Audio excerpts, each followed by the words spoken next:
L'association Fileterre tenait elle aussi un stand sur le forum de l'économie sociale et solidaire. AgFM est parti à leur rencontre pour découvrir leurs actions.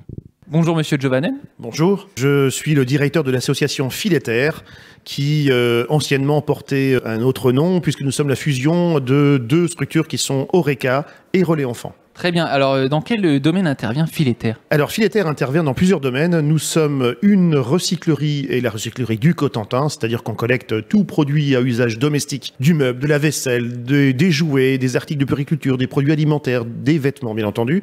Et puis nous avons aussi une activité de production maraîchère bio. Est-ce que vos activités touchent beaucoup de monde? Alors nos activités touchent énormément de monde parce qu'aujourd'hui Fileterre c'est presque 6000 adhérents, donc c'est pas rien sur le territoire du Cotentin. Bien sûr, on travaille au regard de nos activités support, on travaille beaucoup aussi avec les collectivités, avec la collectivité aujourd'hui, la communauté d'agglo du Cotentin, et bien sûr toutes les communes. On travaille beaucoup en partenariat avec toutes les EPCI du territoire et les communes, puisque ces supports d'activité est en étroite collaboration avec la politique du territoire. Et je reviens sur votre activité maraîchère. Comment peut-on en profiter? Alors, il suffit d'être adhérent de l'association Fileterre, c'est une modique somme de 3,50 € par an, par famille, et ensuite on fournit des paniers de 7 et 10 €. 7 € c'est pour de 2 à 3 personnes, et puis 4 à 5 personnes pour les paniers de 10 €. Donc en fait, ce sont des légumes de saison. On livre toutes les semaines à des points relais sur le Cotentin. Et voilà, il suffit simplement de remplir son bulletin d'adhésion, de passer commande, et on livre. Très bien, donc vous vous inscrivez totalement dans cette vision du forum économie sociale et solidaire. Ah, clairement, du fait de notre support d'activité qui donc s'inscrit pleinement dans le développement durable, alors c'est pas un effet de mode. Le développement durable, nous on est, comme je disais, on s'appuie sur ces 3 piliers, donc c'est-à-dire une initiative locale avec une création d'emplois.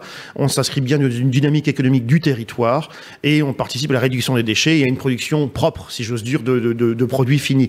Et donc on est bien évidemment dans l'économie sociale et solidaire au travers de ces activités support et de notre modalité de fonctionnement, parce qu'on est une association, donc personne ne s'enrichit à titre personnel. Vous aidez beaucoup de gens qui sont pas forcément dans une précarité que économique, mais sociale. On a pu permettre en 2016, par exemple, à salarier plus de 200 personnes, presque 230 personnes, qui ont pu donc bénéficier d'un contrat de travail chez nous et d'un accompagnement socio-professionnel. On va travailler effectivement dans le cadre de l'accompagnement une dimension sociale, les freins de retour à l'emploi, logement, surendettement, santé, image de soi, mieux-être, et bien sûr travailler un projet professionnel. Donc là, on a 3 personnes qui sont chargées de l'accompagnement socio-professionnel dans nos structures pour accompagner justement les publics en parcours chez nous, les salariés apprenants, pour pouvoir utiliser notre structure comme étant un tremplin. Une structure d'accompagnement très active sur le Nord Cotentin. Est-ce qu'on peut vous retrouver sur différents réseaux sociaux ou un contact? Bien sûr, je vous invite à suivre à suivre notre page Facebook donc Fileterre et alors notre numéro de téléphone sinon le standard c'est 02 33 78 15 00. Merci Monsieur Giovannen. Merci à vous, bonne journée.